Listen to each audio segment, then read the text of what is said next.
Greetings from South Korea. I am Arirang News AI anchor. Here is the news-making headlines today. It's now 7 days since Operation Epic Fury began, and missile exchanges between the militaries of the US and Israel and the military of Iran continued overnight. In the Persian Gulf, the US Central Command confirmed a direct strike on an Iranian drone carrier ship. Air defenses in Qatar successfully intercepted a drone attack directed at Al Udeid Air Base, the largest U.S. military installation in the region. The Israel Defense Forces conducted 26 airstrikes on the Dahia neighborhood in southern Beirut.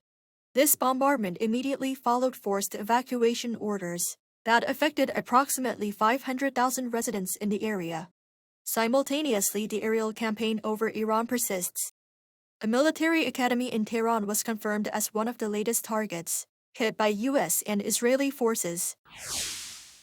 South Korea will import 6 million barrels of crude oil from the United Arab Emirates as a contingency measure, following the closure of the Strait of Hormuz, through which about 70% of its crude oil imports pass.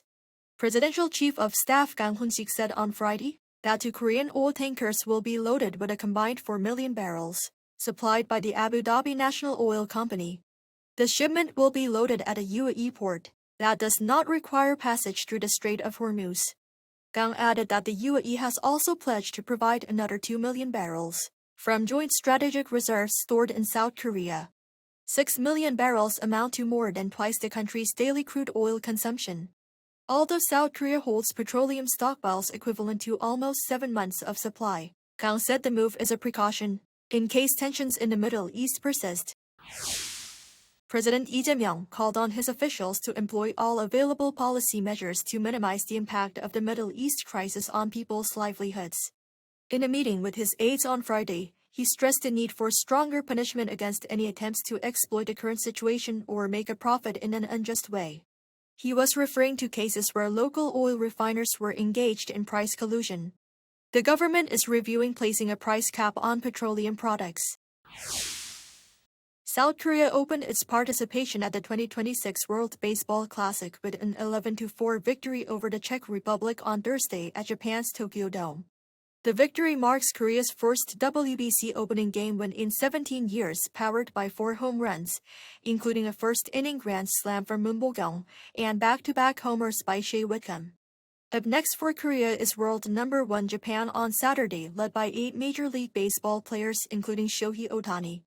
The national team hopes to break a long-standing losing streak against their rivals, having recorded 1 draw and 10 losses in recent international matchups featuring professional players.